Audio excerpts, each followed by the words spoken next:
ආයුබෝවන් ඔබට සුබ දවසක්. කෙටි කාලයකින් පසුව අපි නැවතත් ඔබ වෙතට දැනුමට යමක් එකතු කරන්න කල්පනා කළා. අද අපේ වීඩියෝ එකෙන් BOQ එකක වැදගත්කම විස්තර කරන්න නැත්නම් ඇස්තමේන්තුවක වැදගත්කම පැහැදිලි කරන්න බලාපොරොත්තු වෙනවා.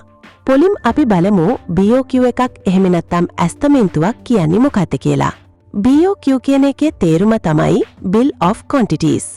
ඇස්තමේන්තුවක් සාදා ගැනීමට ඉදිකිරීමක් කිරීමට ප්‍රථම ලින් අපි සිදු කළ යුතුම කාරණාවක් ලෙස ඔබට එකම දාරු කරනවා කියලා ඔබට මේ වීඩියෝ එක අවසානයේදී අපි සවිස්තරාත්මකව අවබෝධයක් ලබා දෙන්නට බලාපොරොත්තු වෙනවා. රැඳී සිටින්න අද වීඩියෝ එකක් අවසන් වෙන තෙක්.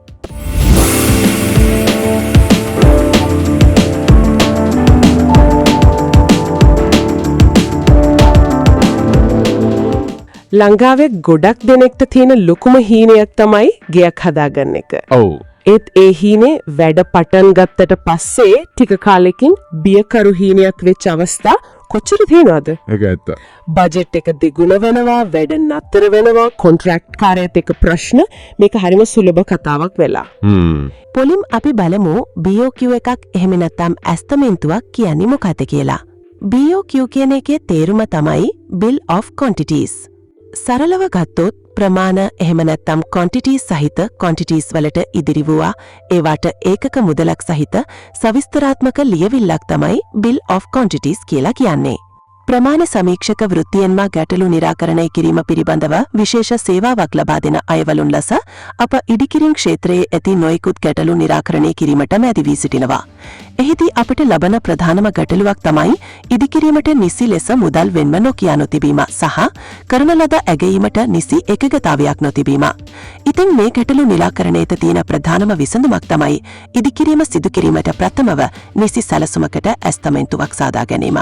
එම ඇස්තමේන්තුව Bill of Quantities එහෙම නැත්නම් BOQ එකක් විදිහට quantities විතරක් ඉදිරිපත් කරලා කොන්ත්‍රාත්කරුවන් කිහිප දෙනෙක්ගෙන් ඒකකයකට යන මුදලින් එනම් රේට් එකක් ලබා ගැනීමෙන් ඔබට කොන්ත්‍රාත්කරුවන් ඇගයීමට පහසුයි වනවා වගේම ඉදිකිරීමට යන මුළු මුදලින් ගැන සුපැහැදිලි අවබෝධයක් ලබා ගැනීමට පුළුවන්.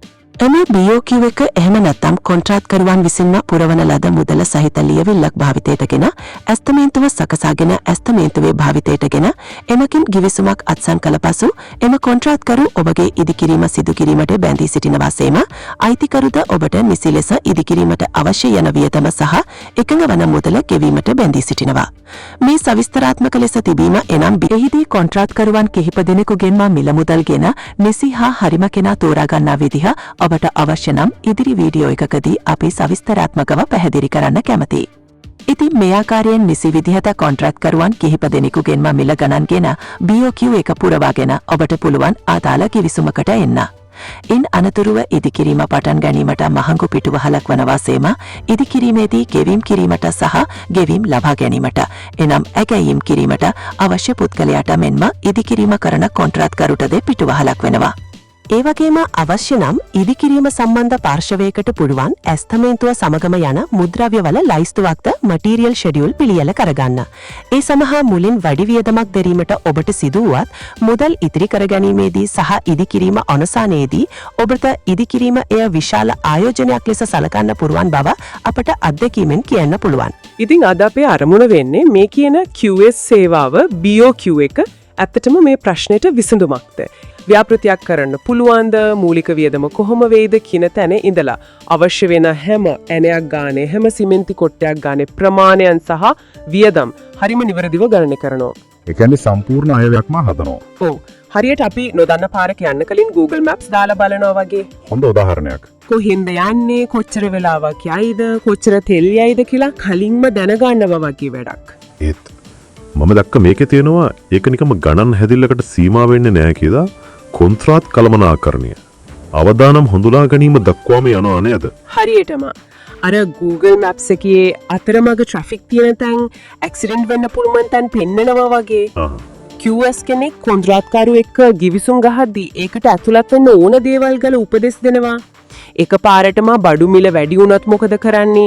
වැස්ස නිසා වැඩ පරක්කු වුණොත් ඒ පාඩුව කළමනාකරණය කරන්නේ කොහොමද කියන දේවල් ගැන එයා උපදෙස් දෙනවා. ඒ කියන්නේ අයිතිකරුවගේ පැත්තෙන් ලොකු ආරක්ෂාවක් තියෙනවා. අනිවාර්යයෙන්ම. කොන්ත්‍රාත්කරුවට සල්ලි ගෙවන්න කනින් එයා කරලා තින වැඩ ප්‍රමාණයට හරියන ගාන දිල්ලන්නේ කියනත් පරීක්ෂා කරනවා. හරි. බජට් එක පාලනය කරගන්න බැරි වෙන එක, નિયમિત කාලෙට වැඩේ ඉවර කරගන්න බැරි වෙන එක, බලාපොරොත්තු වුණු ක්වොලිටි එක නැති වෙන එක මේ ඔක්කොම අසාර්ථකත්වයේ කොටස්. වියදම, කාලය, ගුණාත්මක භාවය. මේ තුනම එකට කළමනාකරණය වෙනකොට තමයි ව්‍යාපෘතියක් සාර්ථක වෙන්නේ. එතකොට QS කෙනෙක් මේ මැජික් එක කරන්නේ මොකක් කරහද? එතනට තමයි නේද අර BOQ කියන දෙන්නේ. ඔව් BOQ එකක් නැතුව QS කෙනෙක්ට හයට වැඩ කරන්න බෑ. BOQ එක කියන්නේ QS ගේ ප්‍රධානම මෙවලම. ප්‍රමාණ බිල්පත. ප්‍රමාණ බිල්පත සරලවම කිව්වොත් ඒක ඉදිකිරීමේ මූල්‍යමය X-ray එකක් වගේ. X-ray එකක්. ඔව් අත්තිවාරමේ ඉඳලා වහලේ උල්ලුකටය දක්වා අවශ්‍ය වෙන හැම භාණ්ඩයක්ම හැම වැඩකාරයෙක්ගේම ශ්‍රමයේ පැය ගානෙන් ඒවයි ප්‍රමාණයන් ඒකකයකට යන මිල මේ හැම දෙම එකේ තියෙනවා. හයි ඒක කඩදාසියක් නේ. මට තියෙන ප්‍රශ්න තමයි ඒ කඩදාසියෙන් කොහොමද ඇත්තටම සල්ලි ඉතුරු වෙන්නේ? මොකද මම ගයක් හදන කෙනෙක් විදිහට හිතුවොත් BOQ එකක් හදාගන්නත් සල්ලි යනවනේ. ඒ වියදම දරාගෙන මට ලැබෙන ඇත්තම වාසිය මොකද්ද? ඒක හොඳම ප්‍රශ්නයක්. හිතන්නකෝ BOQ එකක් නැතුව ගයක් හදනවා කියලා. බාස් කියනවා සිමෙන්ති කොට්ට 50ක් ගේන්න කියලා. අපි ගේනවා. ටික දවසකින් කියනවා තව 30ක් ඕනේ. ඕ ඒකට වුණ හොඳට අහලා තියෙනවා. වැඩ ඉවර වෙනකොට කොට්ට 150ක් විතර ගේන්නේ. කොට්ට කීයක් ඇත්තටම ඕන වුණාද? කීයක් අපතේ ගියාද? කීයක් එහාට මෙහාට ගියාද? අපි දන්නේ නැහැ. ඒක ඇත්ත. හැබැයි BOQ එකක් තිබ්බොත් කොන්ත්‍රාත්කරෝ 3-4 දෙනෙක්ගෙන් මිල ගණන් ගන්නකොට හැමෝටම දෙන්නේ එකම BOQ එක. එතකොට හැමෝම මිල දෙන්නේ සිමෙන්ති කොට්ට 100කට. කෙනෙක් 120කටත් තව කෙනෙක් 80කටත් නෙමෙයි. එතකොට අපිට ලැබෙන මිල ගණන් සංසන්දනය කරන්න හරිම ලේසියි. සාධාරණ තරඟයක් ඇති වෙනවා. ඒක හොඳයි. ලංකාවේ වැඩ පටන් ගත්ත වෙලාවට ඉවර වෙනවා කියන එක තීනයක් නේ. ඔව් ඒකටත් BOQ එක උදව් වෙනවා. මොකද BOQ එකේ තියෙන ද්‍රව්‍ය විතරක් නෙමෙයි. එතකොට එක් කාර්යයට යන කාලය තැස්තමේන්තු කරලා තියෙනවා. උදාහරණයක් විදිහට කොන්ත්‍රාත්කරෝ 3-4 දෙනෙක්ගෙන් මිල ගණන් ගන්නකොට හැමෝටම දෙන්නේ එකම BOQ එක. එතකොට අයිතිකරුට උනත් බලාගන්න පුළුවන් වැඩේ යන්නේ નિયમિત ෂෙඩියුල් එකටද කියලා. බිත්ති බඳින්න ඕන දවස් ටික ලං වෙනකොට ඒකට ඕන ගඩොල් සිමෙන්ති කලින්ම ලෑස්ති කරගන්න කොන්ත්‍රාත්කරුටත් පුළුවන්. අනේ ගඩොල් නෑ කියලා වැඩ නවත්තන්න වෙන්නේ නෑ. හරියටම සම්පත් කළමනාකරණය හරියටම වෙනවා. මට මතක් වෙනවා අපේ අසල්වැසියේ ගයක් හදන්න පටන් අරගෙන බාස් මුලින් කිව්ව ගාන වගේ දෙගුණයක් වියදම් වෙලා අන්තිමට බැංකු ලෝන් එකත් මදි වෙලා වැඩේ නතර වුණා. හරිම කනගාටුදායක තත්ත්වයක්. එයා කොන්ට්‍රැක්ටරට සල්ලි දුන්නා.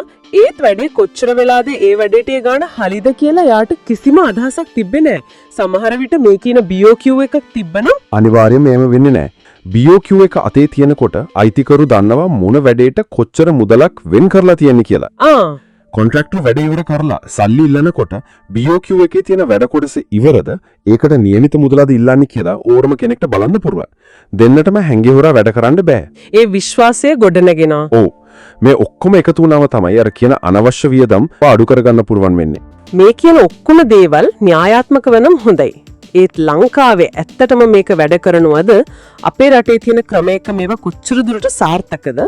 එහෙමනම් මගේ ඔළුවට එන ලොකුම ප්‍රශ්නේ තමයි මේක මෙච්චර හොඳ නම් මෙච්චර සල්ලි ඉතුරු වෙනව නම් ඇයි ලංකාවේ ගොඩක් අය විශේෂයෙන්ම තමන්ගේම ගෙයක් හදාගන්න සාමාන්‍ය මිනිස්සෙක් මේක පාවිච්චි නොකරන්නේ? මෙතනදී තමයි වැදගත්ම ප්‍රශ්නේ එන්නේ. ප්‍රධානම හේතුව තමයි අපේ මිනිස්සුන්ගේ තියෙන කෙටිකාලීන චින්තනය. කෙටිකාලීන චින්තනය. ඔව්. ඒ කියන්නේ QS කෙනෙක්ට ගෙවන්න වෙන්න ගාන ඒ මොහොතේදී පේන්නේ අමතර වියදමක් විදිහට. අනේ ඕකටත් සල්ලි දෙන්න ඕනද? බාස්ම ගාන හදලා දෙන්න කියලා හිතනවා. හරියටම. ඒ පොඩි ගාන ඉතුරු කරගන්න ගිහින් පස්සේ කාලෙකදී ඊට වඩා දසගුණයකින් 20 ගුණයකින් පාඩු විඳිනවා කියන එක ඔවුන්ට තේරෙන්නේ නැහැ. වෘත්තීය සුදුසුකම් නැති අයලව අඩු මුදලට ඇස්තමේන්තු හදාගන්න ගිහින් තමයි වැඩිපුරම අමාරුවේ වැටෙන්නේ. ඒක ඇත්තටම ලොකු ගැටලුවක්. හරිව ප්‍රායෝගික විසඳුමක්. ඒ තමයි මේ QS සේවාව කියන එක වෙනම දෙයක් විදිහට දකින්නේ නැතුව ව්‍යාපෘතියේම අනිවාර්ය කොටසක් විදිහට සලකන එක. ඒ කියන්නේ ජයක් හදන්න ප්ලාන් එකක් අඳිනවා වගේම ඒ ප්ලාන් එක අඳින අවස්ථාවේදීම QS කෙනෙක්වත් සම්බන්ධ කරගෙන BOQ එකක් හදාගන්න එක අමතර දෙයක් නෙමෙයි ක්‍රියාවලියම කොටසක්. ඔව්. ඒක වියදමක් නෙමෙයි ව්‍යාපෘතිය සුරක්ෂිත කරන රක්ෂණාවරණයක් වගේ ආයෝජනයක්. දෙක අපි බලමු මේ පණිවිඩය ක්ෂේත්‍රයේ ඉන්න දෙපාර්ශ්වයකට කොහොමද බලපාන්නේ කියලා. හොඳයි. අපි හිතමු මම කොන්ට්‍රැක්ට් කරුවෙක් කියලා. හැබදාම මම මගේ හිතේ හැටියට ගණන් දීලා වැඩ කරපු කෙනෙක්.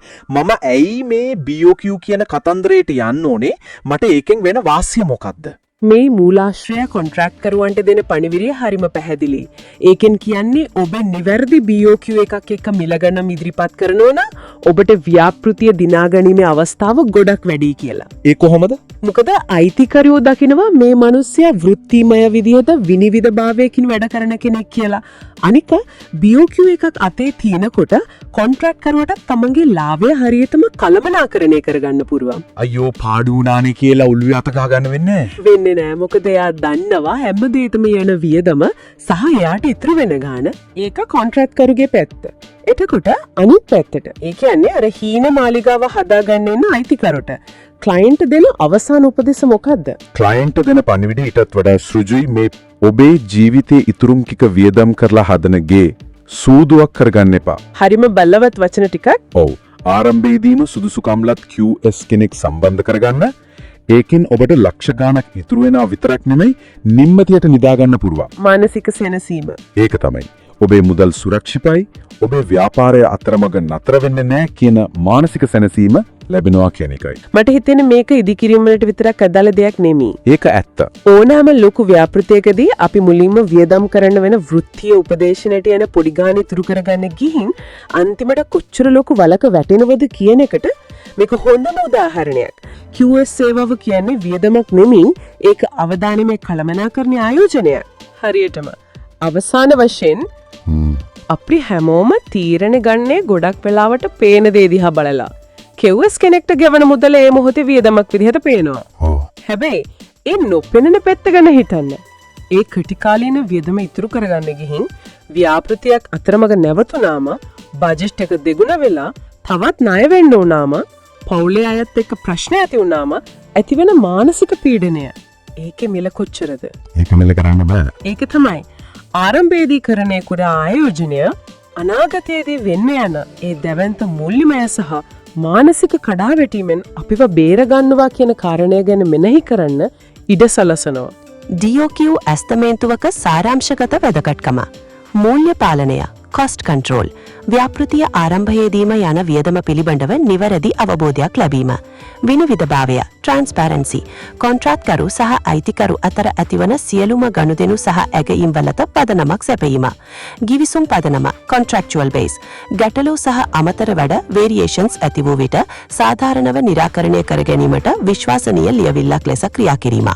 සැසඳීම, comparison, බහු කොන්ට්‍රාක්ට්කරුවන්ගේ මිල ගණන් නිවැරදිව සංසන්දනය කර හොඳම තීරණය ගැනීමට අවස්ථාව ලැබීම.